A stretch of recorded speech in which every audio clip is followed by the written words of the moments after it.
a me non piaceva leggere già dall'inizio. Io ero un tipo da film, ecco, il libro non era proprio ciò che mi interessava tanto.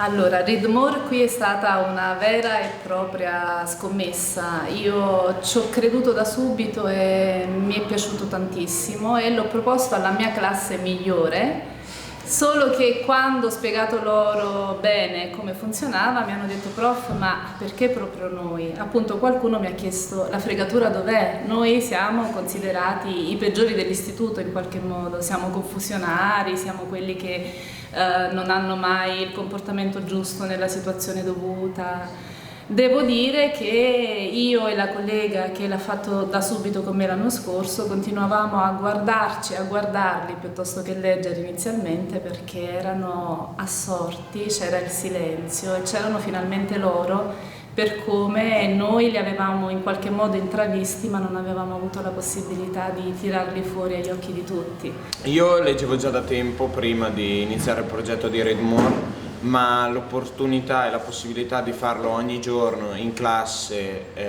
insieme ai miei compagni ha reso tutto migliore e ha fatto la differenza. Allora, all'inizio non ci credevo. Poter leggere quello che volevo in classe ogni giorno, e mi sono chiesta: e la fregatura dov'è? E poi ho capito che la fregatura è che pian piano non riesci più a farne a meno. E ha contagiato tutti.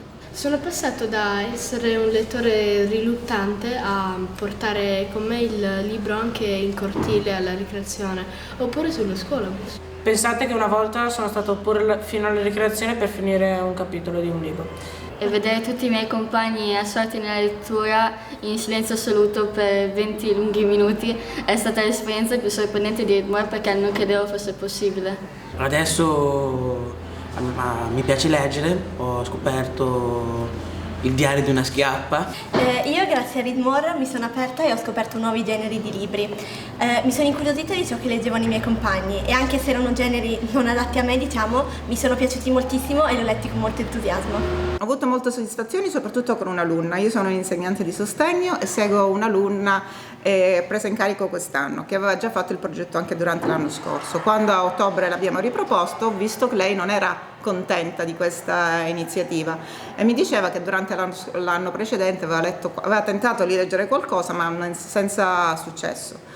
Però pian piano, visto che siamo andati anche in biblioteca qui a Rodigo, abbiamo preso un silent book e quindi pian piano da prima appunto senza parole, usando soltanto la fantasia, abbiamo imparato a leggere un libro. Successivamente libri insomma un po' più complessi e cose varie, adesso siamo arrivati a leggere le prime 100 pagine di un libro di Geronimo Stilton e lei mi diceva che prima ripeteva un po' le parole a pappagallo che dicevano gli altri, sì che si apre una finestra, lei mi diceva: prof, ma a me la finestra non si apre, io non riesco a capire cosa intendete dire quando un libro apre una finestra, apre un mondo. E adesso invece anche un piccolo lavoro che abbiamo fatto a fine anno mi ha insomma scritto che finalmente la sua finestra si è aperta, quindi anche lei adesso riesce a leggere un libro e con la sua fantasia, anche piuttosto che guardare la televisione, preferisce leggere.